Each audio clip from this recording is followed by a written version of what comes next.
What is good? Yo, what has been going on? You're probably wondering what's been going on with me. I did take a bit of a pause, a little bit of a reflection, reassessment, reevaluation when it comes to my channel. Mercury was in retrograde, and that's also another reason I kind of slowed down. It's not the best time to start anything new, but it is a really great time to rethink, reevaluate, reassess, anything in your life. So after putting out a poll in my community to see, what kind of videos that you wanted to see, the front runner was how I maintain my mind and my body, and good Lord, my soul too, at the age of 56. So I'm gonna just continue on sharing things that have to do with how you can live healthier, you can have a more hormone-friendly life. I am 56, 3 years post-menopausal. I had minimal symptoms.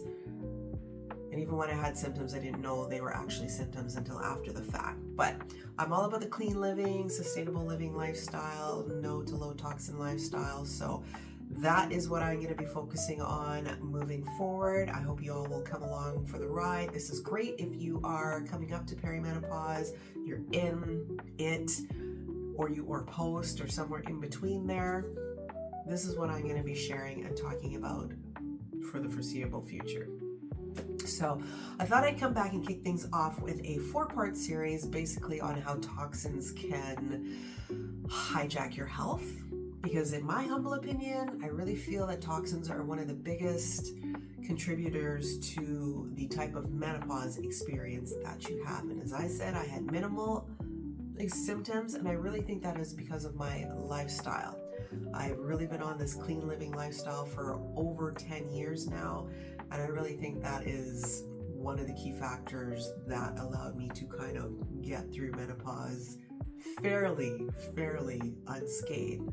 So in this 4-part series, I'm going to kick things off with how inflammation sorry, we're having a brain fart there.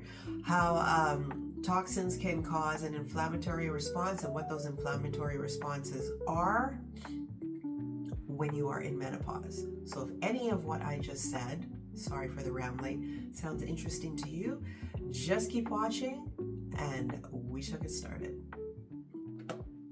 Okay, so first and foremost, I'm going to apologize now if I start sneezing up a storm, because I think allergy season is trying to take me down, y'all. It's trying to take me down. So just pray for me. So we're kicking this off with inflammatory responses that you can experience due to toxins when you are in menopause. This thing is going to start gurgling in the bathroom, so just bear with me. But what is an inflammatory response? So an inflammatory response is your body's natural mechanism to protect you against harmful stimuli like injuries or infections, and yes, toxins as well. So usually it just kicks into gear to try to get this thing out of your system and heal your cells, heal your tissues, and all that sort of things. But when it comes to inflammatory responses when you are in menopause, you can experience an increase in sensitivity to chemicals in food and household products. Don't mind me, I'll be looking at my notes, you know how I do. But in food, over the last few years, we know that here in North America especially, our food is questionable at times. So I've really learned to really be intentional about what I'm buying when I'm out grocery shopping. I always read the labels, and if it has like 20 plus ingredients in it, it's a no. If it's something that ends in an 8, like nitrate or glutamate or something like that, no, we not going there, we not buying it. We try to buy foods with minimal ingredients, organic if possible, and at least let them be names that we can pronounce, okay? Because if we can't pronounce it, it is probably not good for you. So I highly recommend getting to know your ingredients, taking a little bit extra time when you're considering buying something. Just just look at the label and see what's in it. You know, the fewer ingredients, the better for you. And even better if it does not come out of a box or a can. It would be better for you, but in the event that it does, just try to buy things where the ingredients are few and far in between, and they are ones that you can pronounce.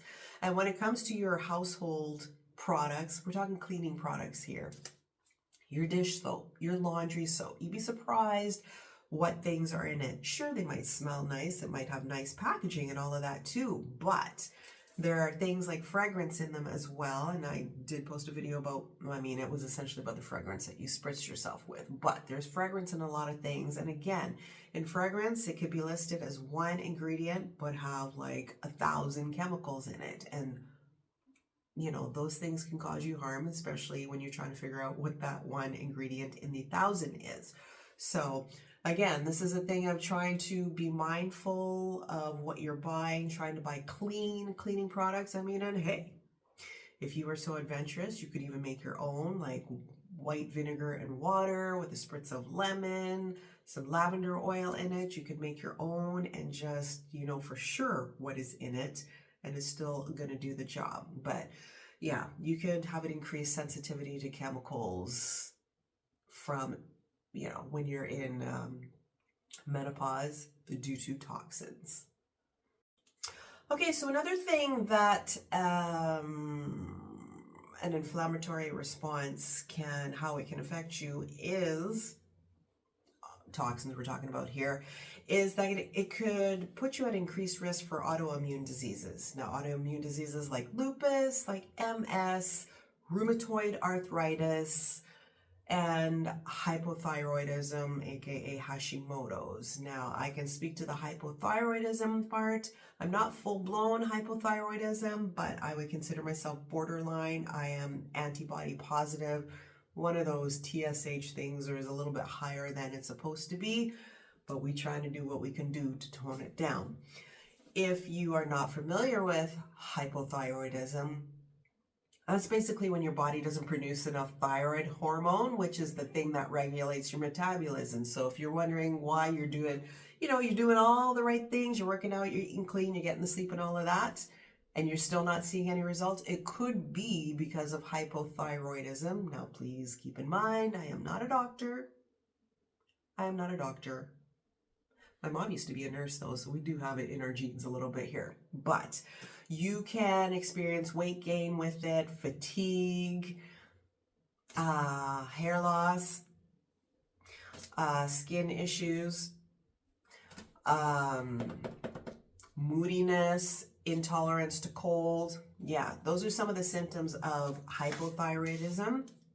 And essentially, when you have an autoimmune disease such as that or any of the aforementioned, your body starts attacking its good cells, which I always know when I'm having a flare-up because I can feel it. My knuckles kind of swell up, my fingers just get like blotchy and red, and yeah, it's not a pretty, it's just not fun. It can be a little painful. So if you're experiencing anything like that, just go to your doctor and just get some tests done just to make sure. But yeah, I mean, these toxins can exacerbate those conditions.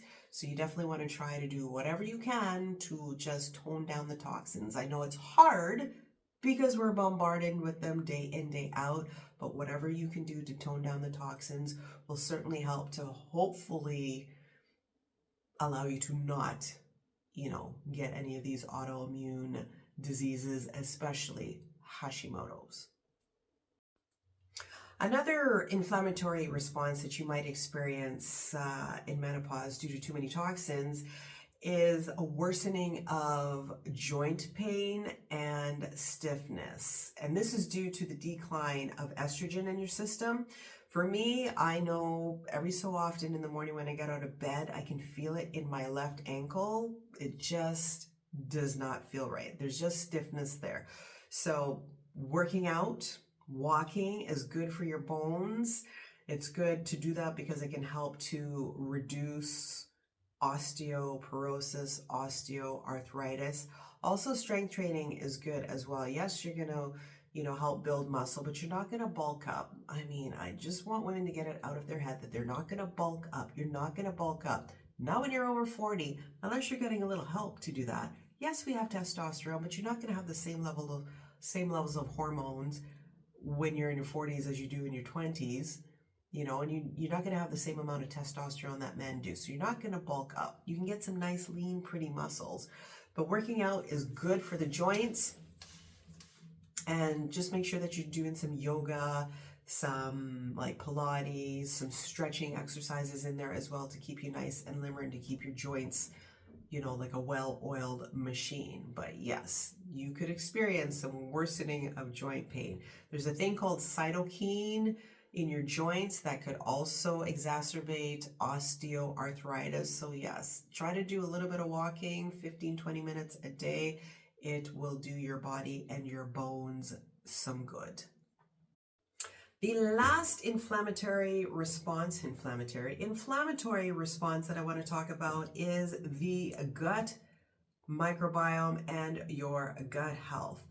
These can be highly affected, or this could be highly affected by toxins in your system, and especially during menopause as well. Did you know that about 70 to 80% of your immune system is in your gut, and that toxins can affect the way your immune system functions? So we definitely want to be making sure that we're eating clean as we can. I mean, you're going to feel the effects from the food that we eat and the water that we're drinking and the heavy metals in all of these things that are accumulating in your body. And you can end up with something like a leaky gut, which is essentially your gut lining has little perforations in it. So when it's working properly, your food is going to go through your system, it's going to digest, your body's going to take up the nutrients from the food that you're eating. But when you have a leaky gut, the little perforations, the food is not going to digest properly. It's going to leak out into your bloodstream through those little perforations and then just wreak all kinds of havoc in your system. We're not about that. We're not trying to do that. So yes, again, focus on your gut microbiome. One thing that you could do is you can take a probiotic. I like to do it naturally, so I like kombucha. Just be mindful of the sugar content. Again, that comes from reading the labels. But kombucha, kimchi, sauerkraut, fermented products. I even actually eat a fermented plant-based yogurt, actually, to get a little bit more gut, nutrition in there. But yeah, we want to make sure the gut is working properly, because they say that your gut is like your second brain.